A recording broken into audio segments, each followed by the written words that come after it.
ky sebepin e bën pastaj gjithë vënë më u friksu.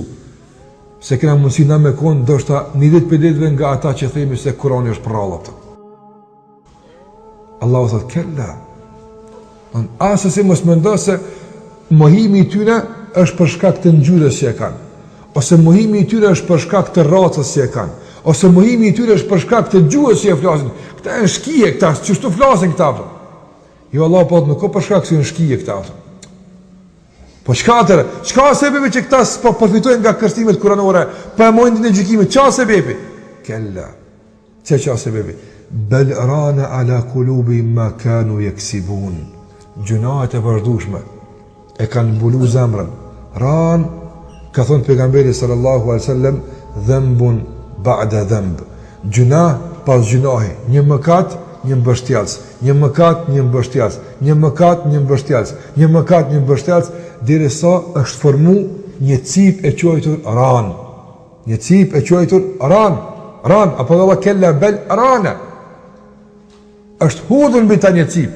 Gjunah pas gjunahi, e cila pastaj e ka bo zemër të pandishme, të pandjenja. Vije ajeti, s'len shaj, normalizëm nuk mundet me dhjonë. Ti tash këtu në shumë se prek. Apo, si është, kur gjës një? Me qëllë këtë varë me prek, drejt në varë. A dëllon prekje? O, dëllon shumë. Apo, dëllon shumë, këti pasat me së më prek varë. Ose me vendos krip në shuplak këtu, andin dhe qka, kur gjës, si është. Me qëllë varën me qitë krip në varë, andin, o, dëllon shumë. Pse? Veç një cipel e hodhët kur është largu dhe automatikisht ndjenat kanë rruat. Apo veç një cipel kur është largu, automatikisht ndjenat kanë rru. Nga dhe qka që nuk po ndin kurgjë, ta është një dhimbje madhe po të rrugë në kry. Keme lkurën e dorës.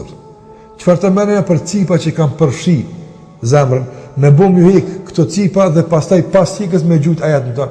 A një dhimbët? Shumë. Sa është cipa me atrash, apo aq më i vogël është ndikimi i ajetit.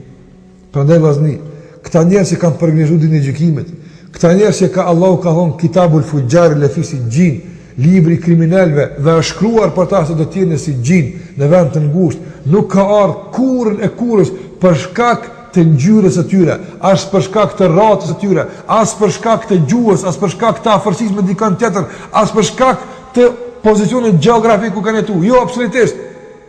I vetëmi shkak është gjunahi i tyre. Prandaj Allahu xhallahu ala vazir nuk ka afërsi me kërkon për robët vetë ato. Në kuptimin e afërsisë të hatrit. Jo ato. Afërsia e vetme që robi e bën me Zotin e tij është puna e tij. Dhe largësia e vetme që shtyn robën larg Allahut është gjunahi i tij. Kush do kofta ato? Nëse na jemi të pavëndishëm për gjunahet tona dhe lejojmë që gjunahet të formojnë cipa rreth zemrës. Ta dim, çdo gjuna joni do të largon zemrën tonë nga përfitimi nga Kurani.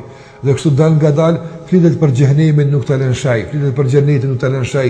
Thuhet ki morin gjallë nuk e lën shaj, ki më dal para Allahut nuk e lën shaj kështu me radhë. E pastaj dal ngadal duke mos lën shaj, pastaj fillojnë edhe praktikisht gjunat mos më lën shaj. E bën gjunojn nuk ndihet keq. E braktis urdhën nuk ndihet keq kështu me radhë.